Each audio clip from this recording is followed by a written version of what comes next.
berbisnis. Dengan modal kejujuran beliau dan keseriusan, sehingga dikagumi oleh pedagang-pedagang di Syam saat itu, termasuk Sayyidah Khadijah Al-Kubra sebelum menjadi istri beliau, kagum dengan cara bisnisnya Rasulullah Sallallahu Alaihi Wasallam. Dan setelah beliau menjadi Nabi, tidak memaksa semua orang yang bersama beliau untuk menjadi seperti Abdullah bin Umar menjadi ulama.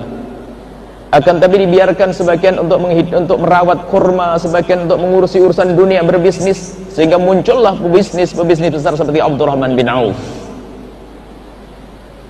Tidak semua oleh Nabi dipaksa untuk duduk di masjid belajar agama sebanyak-banyaknya, akan tapi Nabi menyuruh untuk melestarikan semesta. Itulah fungsi makna daripada inni ja'ilun fil ardi khalifah. Allah menjadikan kita khalifah di muka bumi untuk melestarikan semesta.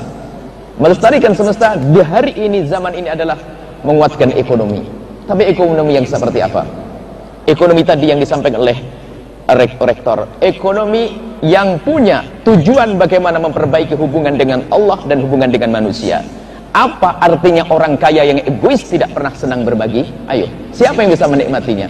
Dan dia sendiri tidak akan menemukan kebahagiaan seperti yang disabdakan Nabi, kalau ada orang di dalam hatinya dikuasai dengan ketamaan, kerakusan, kalaupun dia diberi satu lembah emas, dia minta lembah yang kedua, setelah dikasih yang kedua minta yang ketiga, karena hatinya gersang. Dia sebetulnya ada orang fakir yang kefakirannya tersembunyi di dalam hatinya karena dikuasai oleh ketamaan. Tapi orang yang di dalam hatinya diberi oleh Allah rasa qanaah, maka menjadi orang kaya yang sesungguhnya. Maka itulah yang diinginkan tadi, isyarat dari beliau, hubungan dengan Allah dan hubungan dengan manusia. Menjadilah Anda pakar ekonomi yang handal, yang hebat, yang dahsyat, yang bisa merubah ekonomi negeri ini. Akan tapi hati Anda, hati kita harus hati yang rindu untuk mendekatkan diri kepada Allah dengan harta kita, dan bagaimana kita bisa berbuat baik dengan sesama. Dan sia-sia siapapun dari kita yang diberi oleh Allah kekayaan, akan tapi tidak baik kepada Allah dan tidak baik kepada sesama manusia. Kemanusiaan secara umum.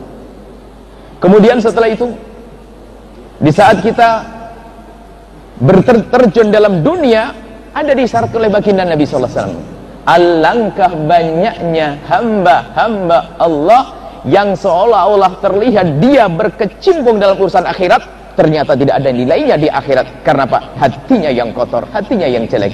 Begitu sebaliknya, alangkah banyaknya hamba-hamba Allah yang kelihatannya ngurusin dunia, akan tapi ternyata nilainya akhirat, karena di dalam hatinya terbetik niat mulia, ingin mengangkat kemanusiaan, ingin berbagi kepada manusia karena Allah Subhanahu wa ta'ala. Maka berjanjilah semuanya. Hari terus berganti, nasib menanti. Semoga nasib Anda adalah nasib sukses. Tapi bukan sukses di dunia saja, harus sukses nanti di akhirat. Berjanjilah sekaranglah waktunya, jangan nunggu nanti. Alangkah banyaknya orang yang diberi oleh kesuksesan dunia, akan tapi dia lupa akhirat. Dia terlena dan terlena, terlena dan terlena. Di saat malaikat Israel datang, dia tidak punya apapun yang bisa dipetik di akhirat. Karena apa? Kekayaannya bukan untuk kemanusiaan, kekayaannya bukan untuk Allah Subhanahu wa ta'ala. Dia hanya menumpuk kekayaan, dan kekayaan hanya untuk berbangga dengan manusia. Itulah yang disyaratkan oleh Allah, alhaakumut takatsur, telah menjadikan lalai kepada mereka berbangga dengan dunia. Sampai kapan? Hatta zurtumul maqabir, sampai masuk kubur. Tapi Anda orang yang sadar, semoga Anda sukses. Kalau harus jadi orang kaya yang selamat, banyak orang kaya selamat. Jadi untuk menjadi selamat tidak harus fakir dan tidak harus kaya, bukan urusan kaya dan larat. Yang selamat ada Nabi pun contohnya macam-macam. Ada Nabi Ayub yang dengan segala kemiskinannya. Ada Nabi Sulaiman yang jadi raja. Ada Nabi Daud yang jadi raja. Ayo. Ada Nabi Yusuf yang jadi raja. Jadi untuk masuk surga tidak harus orang melarat, nyungsep, tidak. Dan ketahuilah bahwa kalau Allah memberikan kepada Anda kemudahan urusan dunia, ketahuilah itu sesungguhnya Allah cinta kepada Anda agar Anda segera datang dengan dunia Anda kepada Allah. Kalau kita paham makna ini, yang diberi oleh Allah kekayaan sesungguhnya seolah-olah berpesan begini, wahai hambaku, ini aku beri kekayaan, ayo cepat datang kepadaku, ayo dengan hartaku ini. Maka serius, umat yang rindu kepada kemuliaan harus serius dalam berekonomi. Ekonomi yang benar, yang jujur.